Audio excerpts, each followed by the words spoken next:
Good morning, Middle Tennessee, and welcome to The Rise. I'm Mason Brown. And I'm Katie Inman. And we're here to take your MT mornings to the next level. So let's get started. Your love lights me up, just a little spark. You start a fire, burning in my heart.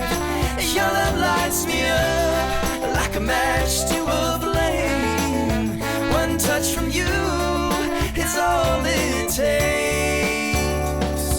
And your love, your love, your love, your love lights me up.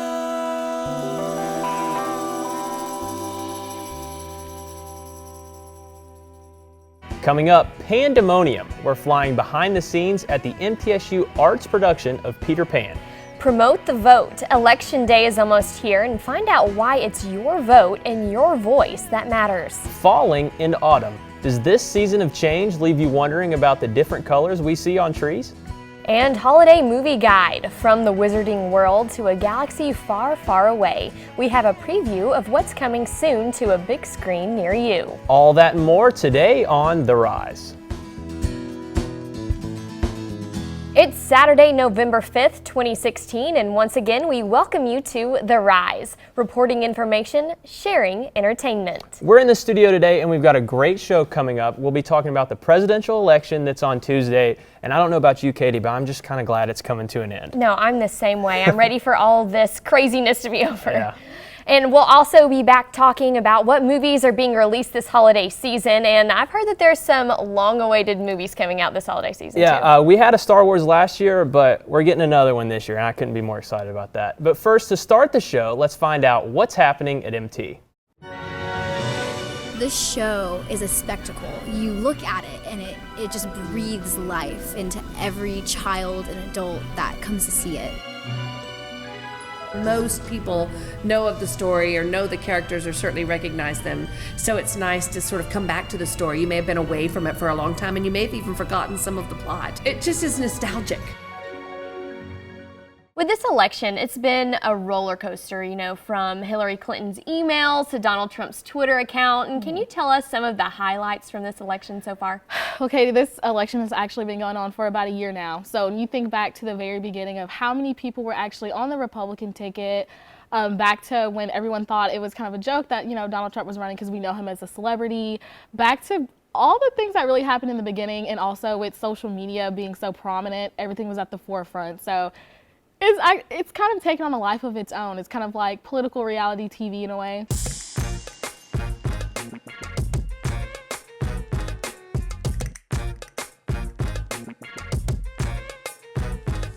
We're here at the Creatures of the Night Expo at the Doubletree in Murfreesboro, Tennessee, and I'm a little scared, but we're gonna go check out some reptiles.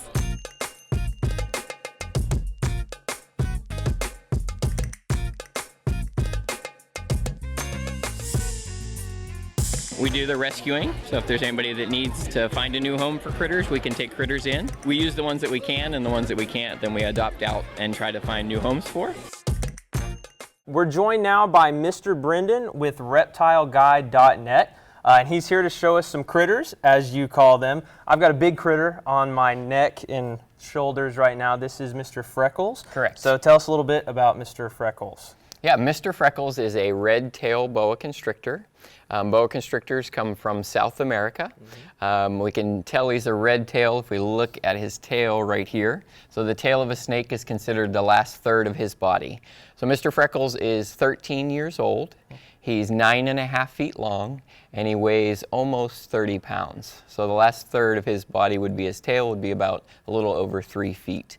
And you can see some brownish, reddish, even orangish colors on his tail. And then if we look behind his head, you might be able to tell how he got his name, Mr. Freckles. Hey guys, super excited to bring y'all all the hashtag HOCO excitement, from beauty queens to cute guys and girls tailgating, even a mascot who totes ignored me, but that's cool. If you missed out on all the fun, that's okay. Stay with me as we go inside the board game themed MTSU Homecoming. Say hey to the new morning show, The Rise. Good morning. Yes, good morning, guys. Woo!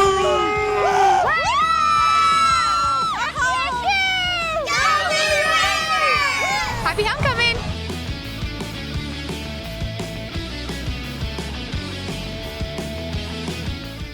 need you to be loud, be proud, and be blue.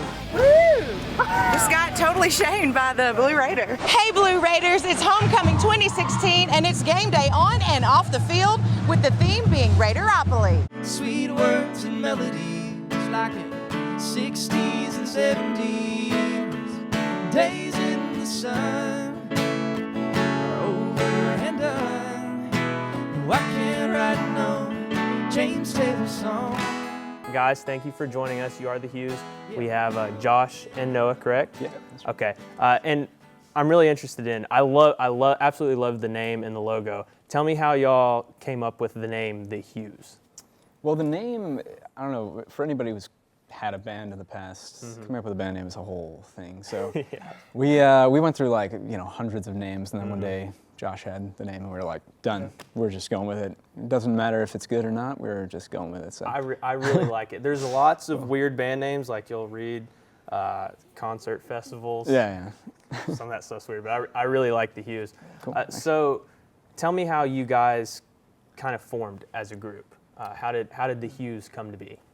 We actually met in school at Berkeley, and we're in the same dorm. Yeah.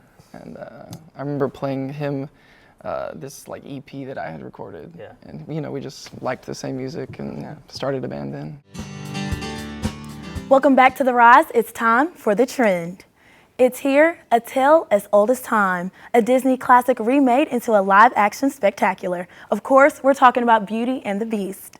The movie was just released last weekend, but it's already broken box office records. For opening weekend alone, the fairy tale made $170 million in the U.S., not to mention the $400 million it made worldwide. It's no surprise that Disney diehards and new fans, ever just the same, will enjoy this classic story for another few decades. The Masters saw a new golfer win the green jacket for the first time on Sunday. This tournament has seen so many stars at the top, including this weekend Rory McIlroy, Justin Rose, and Sergio Garcia.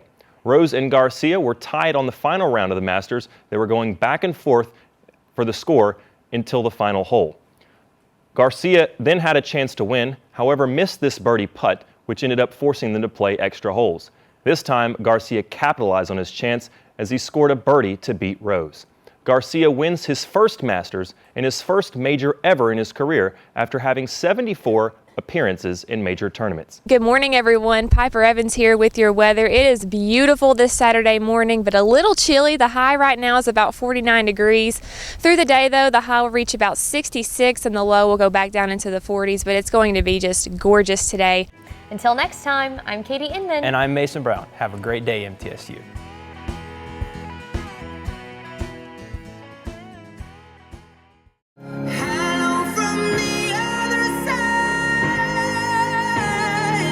That was Hello, and of course I had to play some Adele after she won that Grammy last night. A fitting song opens up an award show celebrating the year in music.